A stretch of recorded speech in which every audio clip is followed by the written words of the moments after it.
ஆண்டவராகிய இயேசு கிறிஸ்துவின் நாமத்தினாலே என் அன்பு தமிழராய் உங்களை நான் வாழ்த்துகிறேன். உங்க எல்லாருக்கும் முதலாவது புது வருட நல்வாழ்த்துதலை நான் தெரிவித்துக் கொள்கிறேன். இந்த நியூ இயர் வருஷத்துல ஆண்டவர் ஒரு புதிய உத்வேகத்தை நமக்கு கொடுக்கணும், ஒரு புதிய ஆசீர்வாதத்தை நமக்கு கொடுக்கணும். எத்தனை பேர் ஆலயத்துல போய் இன்னைக்கு வாக்குத்தத்தத்தை எடுத்து இந்த வருஷம் எனக்கு ஆசீர்வாதமான வருஷமா இருக்கும் என்று சொல்லி ஆசையாய் காத்திருக்கிறவங்களுக்கு ஆண்டவர் இந்த நாளிலே தருகிற ஒரு வார்த்தை என்னவென்றால், மத்தேயு 10ஆம் அதிகாரம் 30வது வசனம் 31வது வசனம் இப்படியாக சொல்லுகிறது, உங்கள் தலையில் உள்ள மயிர்கள் எல்லாம் எண்ணப்பட்டிருக்கிறது, ஆதலால் பயப்படாதிருங்கள்.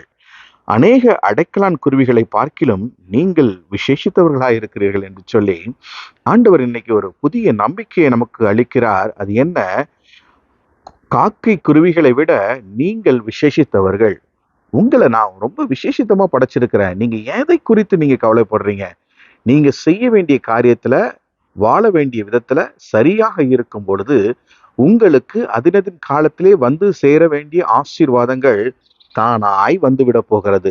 இதற்கு ஏன் நீங்க போய் கவலைப்பட்டுக்கிட்டு வாக்கு தத்துவத்தை நோக்கி ஆவலாய் காத்திருக்க வேண்டும்? பிரியமானவர்களே, அனுதினமும் நாம் இந்த வேதத்தை வாசித்து அனுதினமும் தேவனோடு ஒரு உறவை ஏற்படுத்தி கொள்ளும் பொழுது இதற்கென்று ஸ்பெஷலா ஒரு நாள்ல போய் வாக்கு தத்துவத்தை எடுத்து காக்க வேண்டிய அவசியமே நமக்கு கிடையாது. எல்லா நாளும் நமக்கு ஆசீர்வதிக்கப்பட்ட நாள் தான். தேவன் கொடுத்திருக்கிற 365 நாட்களும் வருஷத்திலே நன்மையாய் முடிசூட்டுகிறேன் என்று வாக்கு கொடுத்தவர் இந்த 365 நாளும் உங்களுக்கு ஆசீர்வாதத்தின் நாளை தர கர்த்தர் ஆயத்தமா இருக்கிறார். நீங்க செய்ய வேண்டியது என்ன?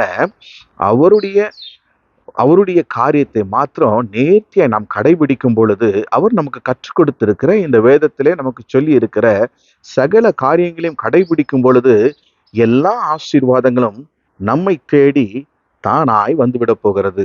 அதைத்தான் ஆண்டவர் இந்த நாளிலே நமக்கு கற்றுக் கொடுக்க ஆசைப்படுகிறார்.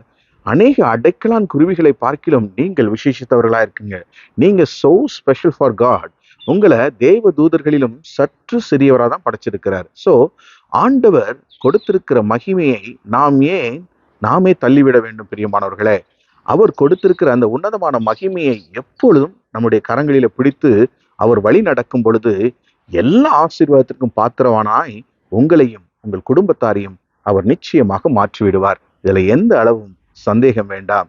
கர்த்தர் தாமே இந்த புதிய வருடத்தை புதிய ஆசீர்வாதங்களோடு உங்களை ஆசீர்வதிப்பாராக. ஆமென், ஆமென், ஆமென்.